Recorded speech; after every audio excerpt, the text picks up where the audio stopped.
Pourquoi c'est important? Si vous avez trop de personnel pendant la période creuse, vous perdez en rentabilité. A l'inverse, si vous êtes en sous-effectif pendant les rushs, votre qualité chute, vous perdez de la fréquentation, vous perdez de la vente additionnelle, donc en fait vous perdez de l'argent, dans les deux cas. Ce module va vous permettre de trouver l'équilibre le plus adapté afin d'avoir suffisamment de staff pour délivrer la meilleure expérience client possible, sans alourdir la masse salariale. Et cette gestion, elle commence par mesurer ce qu'on appelle la productivité financière. Pourquoi c'est important? Si vous avez trop de personnel pendant la période creuse, vous perdez en rentabilité.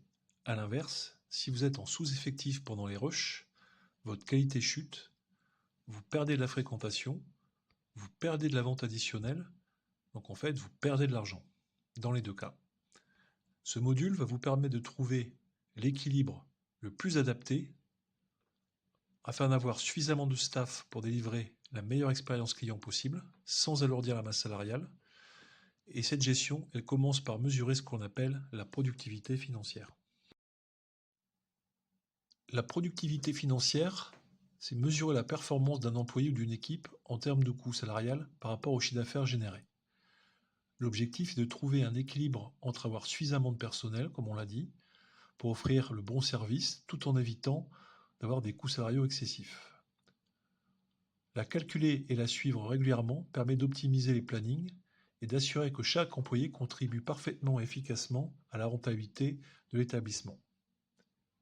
Pour la calculer, il suffit de diviser le chiffre d'affaires réalisé sur la période par le nombre d'heures réalisées sur la période. Exemple, si le chiffre d'affaires généré pendant un service est de 3 000 € hors taxe et que les heures réalisées pour ce service s'élèvent à 40 heures, la productivité financière sera de 75 €. Cela signifie que chaque heure planifiée a rapporté 75 € de chiffre d'affaires hors taxe, incluant le responsable, le plongeur, la cuisine, la salle, etc. Plus l'indicateur de productivité financière est élevé, plus la rentabilité des employés est bien entendu élevée. Mais cela dépend aussi du type de service. Un service bistronomique ou gastronomique va nécessiter bien entendu beaucoup plus d'heures de main-d'œuvre qu'un service en pizzeria. Néanmoins, le prix de vente à la carte ou les effets de vente additionnels doivent quand même permettre d'atteindre un bon niveau de productivité financière. Ce qu'il faut essayer de trouver en permanence, c'est l'équilibre entre la performance de cet indicateur, qui vous permet de rentabiliser au maximum votre masse salariale par rapport au chiffre d'affaires, avec aussi une performance très haute de l'érréputation du restaurant.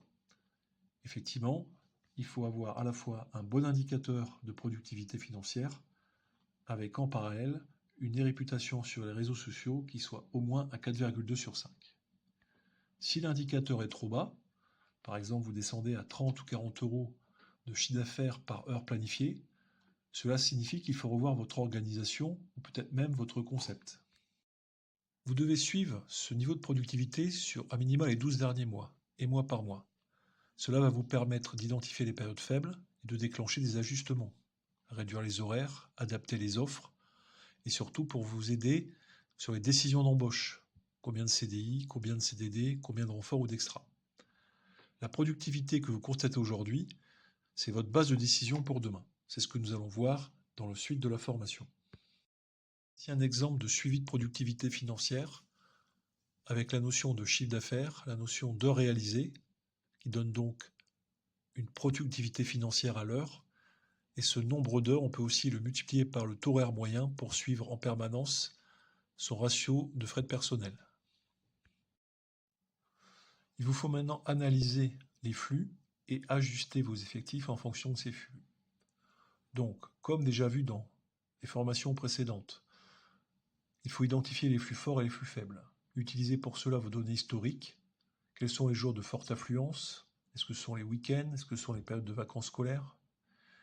Est-ce que ce sont des moments spécifiques? Est-ce qu'il y a plus d'activité au déjeuner parce que vous êtes dans une zone d'affaires? Est-ce qu'il y a plus d'activité le soir parce que vous êtes près d'un cinéma ou dans des quartiers de centre-ville?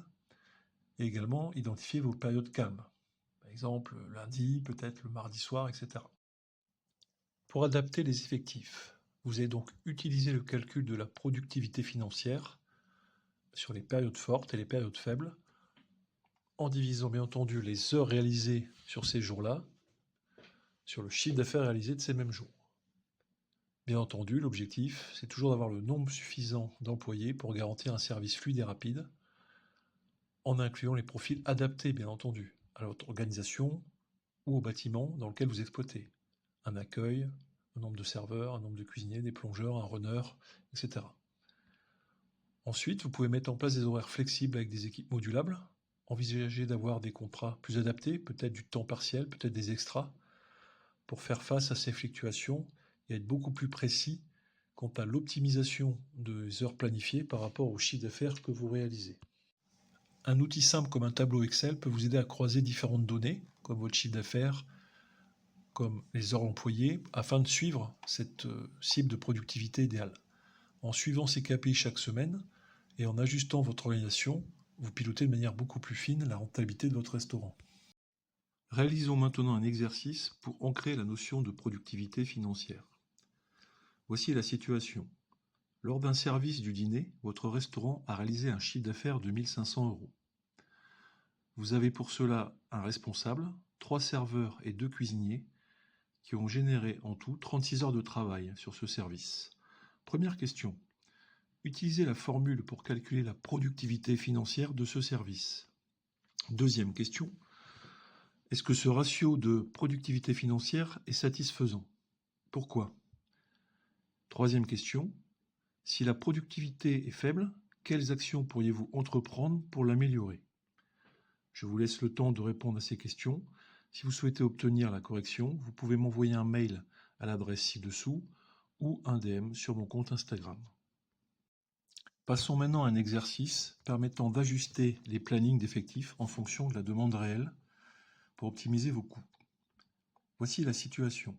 Votre restaurant est ouvert 7 jours par semaine. Le ticket moyen en semaine est de 22 € hors taxe et de 30 € le week-end. Voici les données de fréquentation. Lundi, 50 couverts, mardi, 60 couverts, mercredi, 80 couverts, jeudi, 100 couverts, vendredi, 120 couverts, samedi, 150 couverts, dimanche, 70 couverts. Vous avez actuellement 5 employés présents, 8 heures par jour. L'objectif de productivité financière est de 65 €. Voici les questions. Pour quelle journée devriez-vous réduire ou augmenter le nombre d'employés pour correspondre à la demande? Deuxième question. Comment organiseriez-vous les plannings pour les jours de forte affluence? Troisième question. Quel serait l'impact d'une mauvaise gestion de planning sur vos coûts salariaux? Je vous laisse le temps de répondre à ces 3 questions. Vous pouvez obtenir le corrigé en m'envoyant un mail à l'adresse ci-dessous ou un DM sur mon compte Instagram. Je tiens à votre disposition gratuitement un tableau Excel qui permet de mesurer sa cible d'effectif idéale. Il vous suffit pour l'obtenir de m'envoyer un mail à laurent@restosuccess.com ou de m'envoyer un DM sur Instagram. Ce tableau se compose de 2 onglets. Le premier permet de calculer vos flux forts et vos flux faibles de l'année. Pour cela, il vous suffit simplement de rentrer le chiffre d'affaires hors taxe mois par mois et le tableau vous donne ensuite votre moyenne.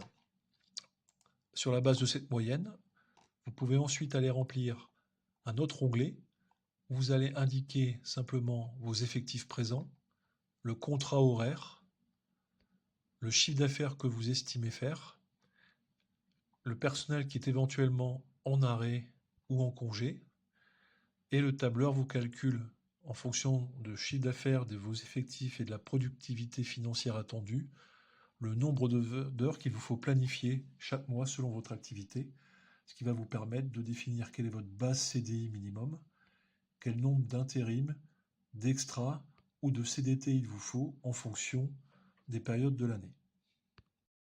Maintenant que vous avez acquis la notion de productivité financière, voici en résumé les 4 piliers d'une planification efficace. Le lissage à la semaine. Évitez de concentrer tous les gros chiffres sur les mêmes personnes ou les mêmes jours. Exemple, si le samedi est très chargé, répartissez les forces de manière à garder de l'énergie pour le dimanche. Deuxième pilier, anticipez les pics d'activité. Analysez les historiques de vente, les événements à venir ou les périodes de vacances scolaires. Prévoir, c'est mieux gérer. Vous évitez ainsi le stress de dernière minute. Troisième pilier, la flexibilité dans la structure de l'équipe. Multiplier les profils polyvalents. Des serveurs qui peuvent faire du run, des runners qui peuvent apprendre le métier de serveur, des plongeurs qui peuvent réaliser des tâches de cuisine simples pour éventuellement évoluer. Cela permet de vous adapter en temps réel, sans perdre en qualité et peut-être de mieux gérer les flux faibles. Et enfin, communication, responsabilisation. Un planning ne doit pas tomber comme une sentence. Présentez-le, expliquez les enjeux, impliquez vos managers et vos équipes. Une équipe qui comprend la logique du planning sera plus engagée et plus efficace. La planification, c'est un des premiers effets de levier pour piloter la masse salariale sans sacrifier la qualité de service. Bravo, vous venez de terminer ce module 5 dédié à la gestion des effectifs et à la productivité financière. Retenons que vous ne pouvez pas piloter à l'aveugle. Votre ratio de productivité financière, c'est votre thermomètre en matière de RH et de rentabilité de la main-d'œuvre. Il faut adapter vos effectifs à la réalité de vos flux. Ni trop, ni pas assez, chaque heure planifiée doit être justifiée par un volume d'activité. Votre planning est un outil stratégique. Organisé autour des pics d'activité et des rushs, structuré intelligemment, il vous permet d'assurer le meilleur équilibre entre la qualité de service et la maîtrise de votre ratio de main-d'œuvre.